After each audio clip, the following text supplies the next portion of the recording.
Здравствуйте, меня Ксения Гвоздикина зовут, я врач-хирург ветеринарного центра доктора Котова. А, Самый основной, наверное, почему вообще так много выделяется, возможно, я повторюсь, но как бы повторение мать учения. В общем, почему много выделяется внимания именно брахицефалическим породам? Что это значит вообще, да? То есть какой у них, какая особенность? У них очень укороченный череп, ну вот, и, соответственно, мягких тканей такое же количество, как и у дольхоцефалических пород. Ну вот, что это значит? Чем это может быть чревато? Тем, что количество мягких тканей должно уместиться в этом маленьком черепе. Вот, и, соответственно, что может вызывать нарушение прохождения воздуха через дыхательные пути. То есть ему просто тяжело пройти через нос, через общий носовой ход и дальше через трахею. Вот. И, соответственно, это может вызывать различного рода проблемы с дыханием. Из пород, которые, ну, их довольно много, вот. Чаще всего мы встречаемся все-таки с мопсами, французскими бульдогами, у кого именно есть, и английскими бульдогами. Ну, чаще всего у них просто есть именно симптомы ярко выраженные. Вот. Чихуахуа, шицу, пекинес, брюссельский грифон, боксер — это все тоже брахицефалические породы. Я вынесла, наверное, основные такие вопросы, которые бы у меня, ну, возникали, да, если бы я была владельцем именно брахицефала. Нужна ли моему питомцу операция? Вот, как подготовиться к этой операции, в чем она в целом, да, заключается, какие есть риски осложнения, вот, и возможно ли, ну, не хирургическая коррекция, а какое-либо медикаментозное лечение. А, Первое, да, нужна ли операция? Если мы видим, да, то есть какие-либо нарушения в плане дыхания, по дыханию, вот, то тут такой момент, что во всяком случае в любом нам нужно обратиться к, ну, врачу на прием, вот, чтобы посмотрели. Из симптомов это может быть снаружи, да, мы можем видеть сужение ноздрей, то есть очень маленькая щелочка, воздуху через нее будет не пройти.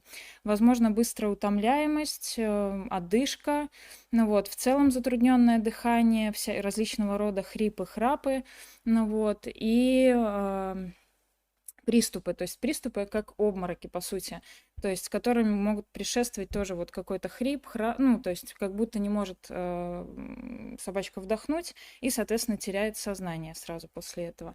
Ну вот, также еще может встречаться бледность либо синюшный оттенок слизистой.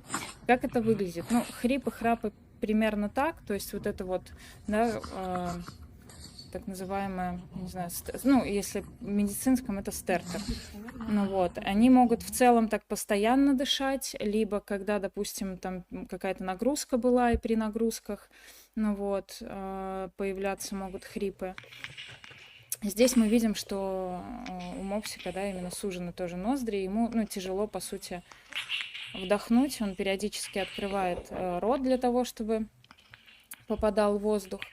Вот, то есть это все не норма. Вот. Здесь уже, по сути, нужна коррекция, на самом деле, то есть нужна операция. Ну вот, потому что в какой-то момент, то есть эта проблема, она может прогрессировать. Вот, если, допустим, изначально, да, у маленьких там мопсиков либо французских бульдогов изначально просто, допустим, сужены ноздри, вот, и воздух уже тяжело проходит, ну вот, вот это постоянное сопротивление при вдохе, вот, может провоцировать дальнейшее прогрессирование симптомов, дальнейшее прогрессирование провисания там небной занавески, ну вот, либо деформацию гортани. Ну вот, соответственно, если мы уже изначально видим даже там у 4-5-месячного щенка какие-либо нарушения в плане дыхания, то тут нужно обратиться к врачу.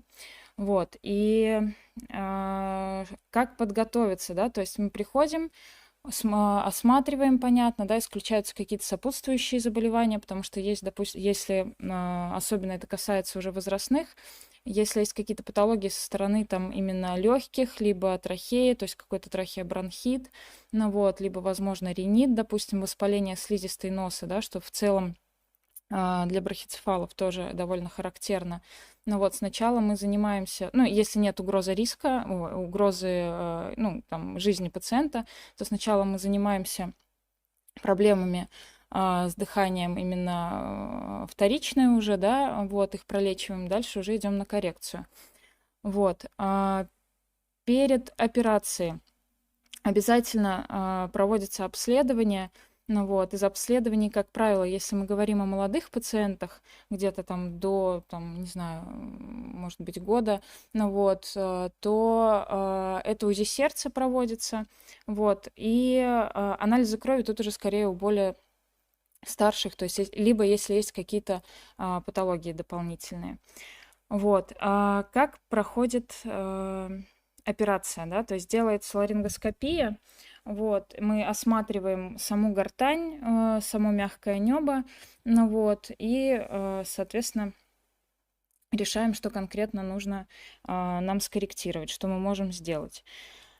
Что касаемо носа, да, то есть что мы видим сразу визуально снаружи, чем мы можем тут помочь. То есть это первый этап, где воздух может столкнуться с сопротивлением. Мы можем расширить нос, да, то есть, ну тут вот это вот. А? А,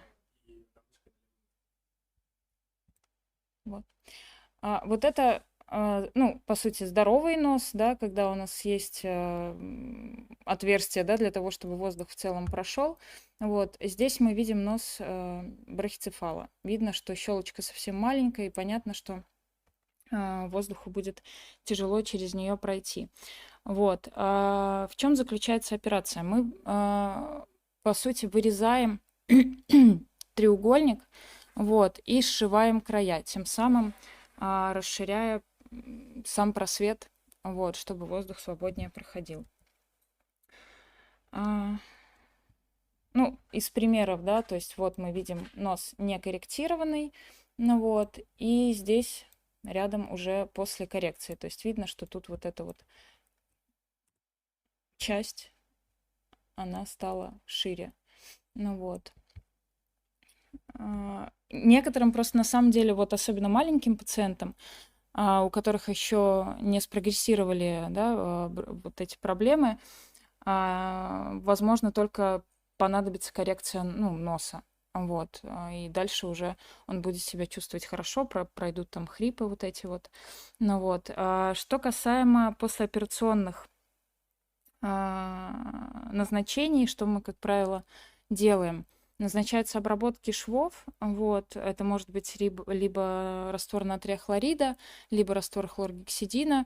И самый важный такой момент, который часто, ну, как-то пренебрегается, не даем травмировать эти швы. Ну вот, то есть если, допустим, там пациент у нас трется обо что-то постоянно, да, либо пытается лапами туда залезть, то, соответственно, носим защитный воротник, не снимая. Вот, и если образуются какие-то корочки в области швов, ну вот, то их обязательно тоже размачиваем, снимаем, потому что вместе с этими корками потом, если мы обработки не проводим, могут сняться и швы, и там, ну, разойдутся просто эти швы. Дальше идет у нас уже гортань. Вот, соответственно, чтобы понять, да, в целом, что происходит с гортанью, мы проводим сначала ларингоскопию, то есть видеокамерой, заходим туда, смотрим, что там происходит. Ну вот, из таких проблем, которые все-таки чаще всего, да, встречаются, это удлинение мягкого неба, то есть вот тут вот видно, да, это вот надгортанник, за надгортанником сразу идет голосовая щель, которая по краям ограничена хрящами гортани. Вот это вот мягкое небо. И по сути вот этой массы, да, удлиненной быть тут не должно. Это должно выглядеть примерно так. То есть мы видим надгортанник, его отгибаем, и, ну, сверху вот мягкое небо, которое не нависает над гортанью.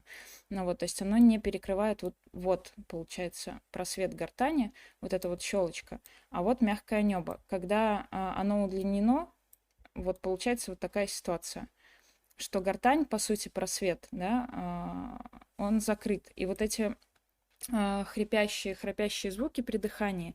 Это в основном может быть связано именно тоже с гиперплазией, то есть с удлинением либо с утолщением вот этого мягкого неба.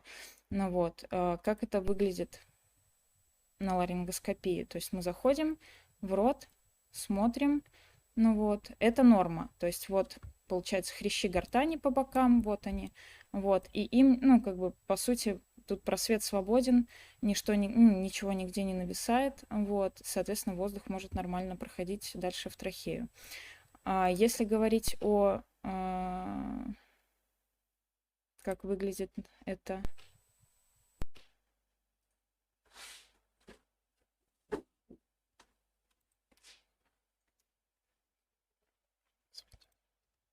Мгм. Это? Нет, сейчас там было... Вот. Надо смотреть. Ага. Ну, ничего.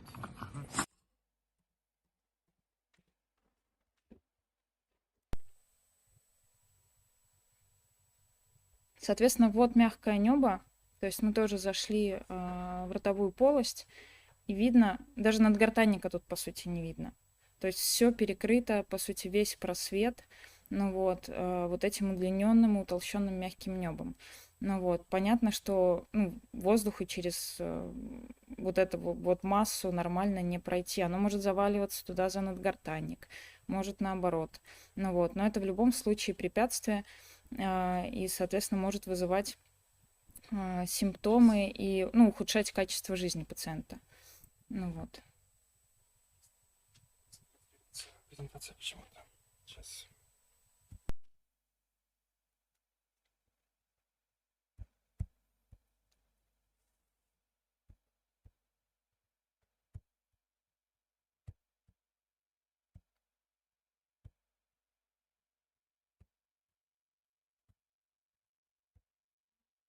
Появилось, да? Так, еще раз тогда видео покажу. То есть вот так вот будет выглядеть удлиненное мягкое небо, которое, по сути, перекрывает просвет гортани, что мешает, соответственно, прохождению воздуха. Что с этим можем сделать? Есть две методики. Одна из них это просто укоротить, по сути, да, отрезать участок, ну вот сделать его короче. Либо сделать палатопластику, то есть вот, вырезается вот такой вот, по сути, квадратик, вот он, прямоугольник точнее, и дальше сшивается, уже подшивается ближе туда к твердому небу вот эта вот часть. Ну вот, в чем разница? То есть, если, допустим, у нас небо утолщенное, вот здесь видно, да, прям на картиночке схематично, что небо толстое. Если мы просто отрежем вот так вот, да, длину, здесь останется толстое небо, и, соответственно, через носовые пути здесь тоже будет сужение, ну вот, и будет нарушение прохождения воздуха. Плюс, если толщина осталась, она дальше тоже может провиснуть и потребуется повторная операция. То есть здесь мы на ларингоскопии в том числе оцениваем еще толщину мягкого неба. Если мы можем просто убрать длину, мы убираем просто длину. Если мы видим, что небо утолщенное, то мы делаем палатопластику. Как это выглядит при операции? То есть здесь вот получается справа, да, картинки, где у нас еще не скорректированное небо, да, то есть мы как бы его оттягиваем, намечаемся, где нам нужно, насколько его убрать, ну вот, нужно ли убирать толщину, и, соответственно, проводим операцию. Вот так вот уже выглядит, когда мы все скорректировали, то есть видно, что там дальше уже просвет гортани, он свободный. Из назначений, да, из каких-то моментов швы там не снимаются, то есть на носу швы снимаются, на небе не снимаются, там накладывается рассасывающийся шовный материал. Ну вот. Единственный момент, важно не травмировать швы, потому что это любой шов, он может разойтись, и если, соответственно, допустим, не знаю, какой-то, там, не знаю, твердый корм, да, либо какие-то прям куски твердые, они когда кушает пациент, они могут травмировать тоже эти швы, ну вот, швы могут разойтись, поэтому, как правило, назначаем кормить влажным кормом, плюс там еще может быть отек послеоперационный, ну вот, соответственно, ну, может быть неприятно просто тоже кушать сухой корм. Какие еще есть проблемы? Вот мы, допустим, небо убрали, вот, дальше у нас идет гортань. В гортани в самой тоже могут быть проблемы. И, как правило, если это пациенты уже, которые там, допустим, ну там старше где-то 3 лет, ну вот, то у них может встречаться уже, то есть заболевание спрогрессировало, по сути, вот, и может встречаться еще такая проблема, как коллапс гортани, то есть сужение просвета гортани. Первой стадией коллапса гортани является наличие ларингеальных мешочков, то есть вот они, хрящи гортани, и внизу могут образовываться вот такие как бы образования мягкотканные, да, ну вот, разрастаться ларингеальные мешочки. Как это выглядит?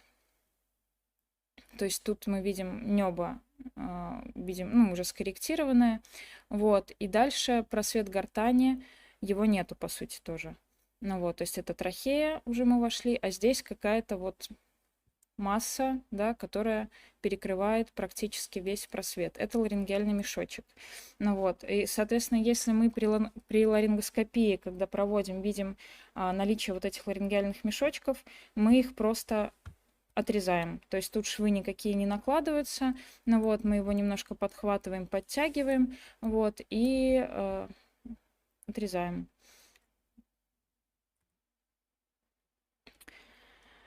Как я уже говорила, симптомы, они могут прогрессировать. То есть это эффект, по сути, снежного кома. Ну вот, если изначально там были, да, нарушения прохождения через нос вот, воздуха, в дальнейшем вот это вот сопротивление может вызвать и прогрессирование со стороны вот мягкого неба, оно больше будет провисать, появление вот этих ларингеальных мешочков, ну вот, и деформацию уже хрящей гортани. Какие есть еще риски, да, связанные с операцией? Понятно, что это не совсем там какая-то рядовая история, то есть есть в любом случае какие-либо риски. Вот. В процентах 30, наверное, после операции может возникать послеоперационный отек в области гортани. Чаще всего это происходит именно когда есть, мы, допустим, проводим операцию на самой гортани, то есть убираем ларингеальные мешочки, если есть там, допустим, уже коллапс гортани второй, третьей степени, когда хрящи деформируются. То есть вот само по себе мягкое небо, да, оно тоже может отечь, ну вот, но оно не приводит к тому, что пациент там дальше не может вдохнуть, да.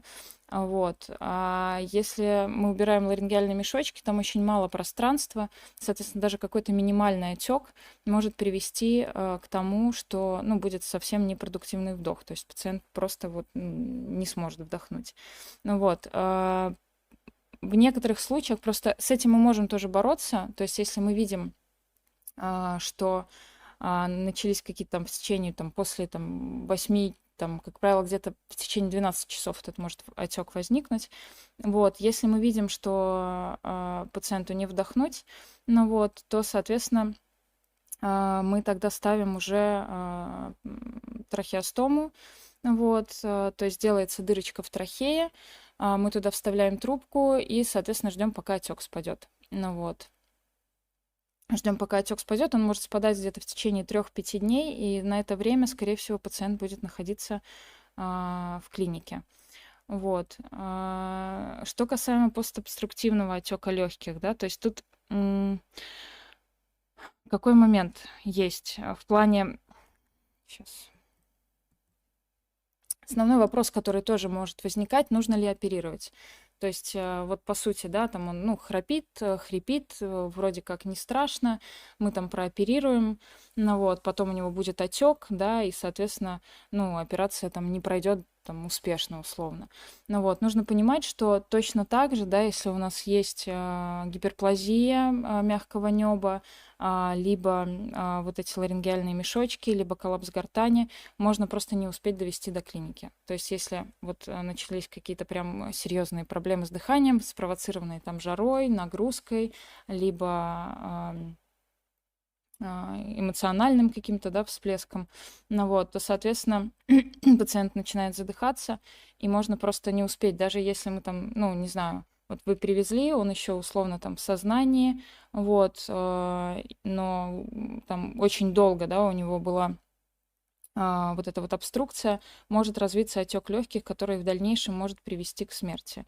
Ну вот, поэтому все-таки, если стоит вопрос, да, вы видите симптомы, вот, но стоит вопрос, оперировать или нет, скорее, ну, оперировать, потому что в какой момент это может все ухудшиться, ну вот, здесь вам, конечно, ну, оно в любом случае ухудшится, может быть, там, через полгода, через год, ну вот, но просто может не успеть в клинику с таким пациентом.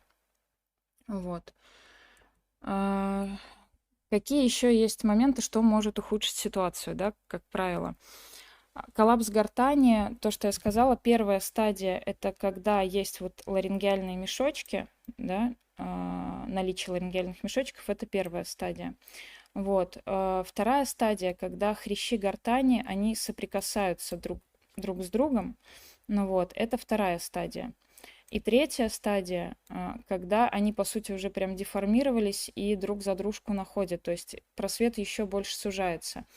Что в таких случаях мы делаем? То есть мы корректируем все, что мы можем скорректировать, да, то есть это нос, мягкое небо, ну вот, и убираем мешочки, и в дальнейшем смотрим, как пациент реагирует на такую коррекцию. Вот, если ему клинически становится лучше, ну вот, то дальше мы никакие операции на гортани уже не проводим. Ну вот, потому что, опять-таки, все операции на гортани связаны с довольно большим риском. В плане того, что они довольно радикальные, там либо удаление части хряща, ну вот, либо установка стента. Очень много в дальнейшем может быть проблем, поэтому, как правило, мы корректируем то, что вот стандартно можем сделать. Дальше смотрим, если все-таки, конечно, симптомы сохраняются, думаем, что делать с хрящами гортани. Вот. По поводу гипоплазии трахеи есть такая проблема тоже. Это сужение, по сути, просвета трахеи, как правило, не такие проблемы вызывает, на самом деле, как вот коллапс гортани. То есть вот основное, наверное, что беспокоит, если помимо вот утолщения мягкого неба есть еще коллапс гортани. И гипертрофия носовых раковин. В носу тоже у них, соответственно, есть сужение снаружи, мы, понятно, допустим, да, ноздри расширили, ну вот, но в носовых ходах, учитывая, что там тоже все очень маленькое, узкое, а носовых раковин такое же количество, соответственно, внутри у них тоже есть препятствия для прохождения. Но с этим, по сути, да, именно как-то скорректировать так, чтобы это потом не приводило к каким-то серьезным, да, осложнениям, довольно-таки проблематично. То есть если радикально это все делать, то просто, ну, лазером там все это выжигается, ну вот, но они могут заново вырастать, соответственно, заново вызывать симптомы.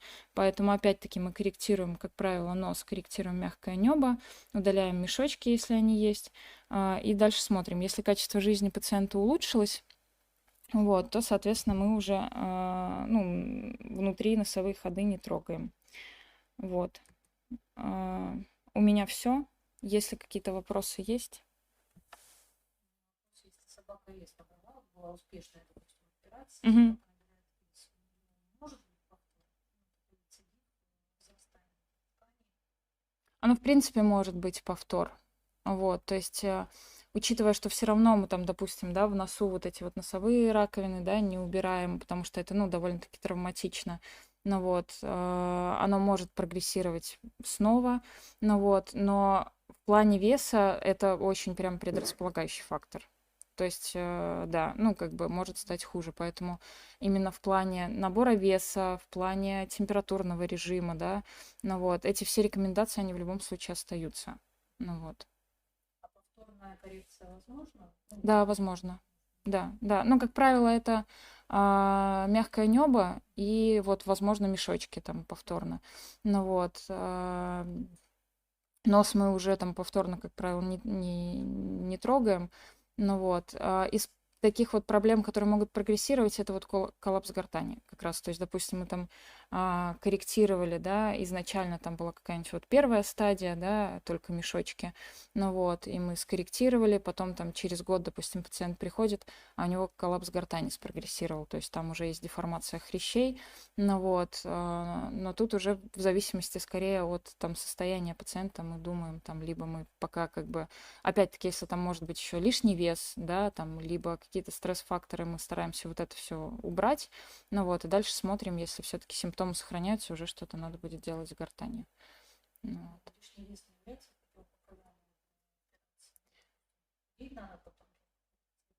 А, ну, как правило, видите, если пациенты с лишним весом вот, приходят к нам, они ну, не дадут нам просто, по сути, так много времени, то есть обращаются же уже когда прям явные симптомы, ну вот, и прям долго сбрасывать вес это не быстрая история.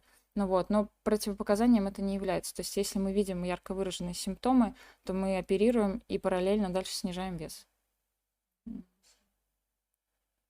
Вопрос от участника, зрителя. Какой приблизительно процент рецидивов после первичной операции и после повторной операции? Ну, здесь сложно сказать. Рецидивов, наверное, мне кажется, процентов 20-30. Вот. А после повторной, как правило, как-то, ну, у меня не было лично такого, чтобы после повторной еще раз потом обращались. Мгм. Сейчас буквально еще ждем. Если вопросов не появляется, тогда спасибо за лекцию.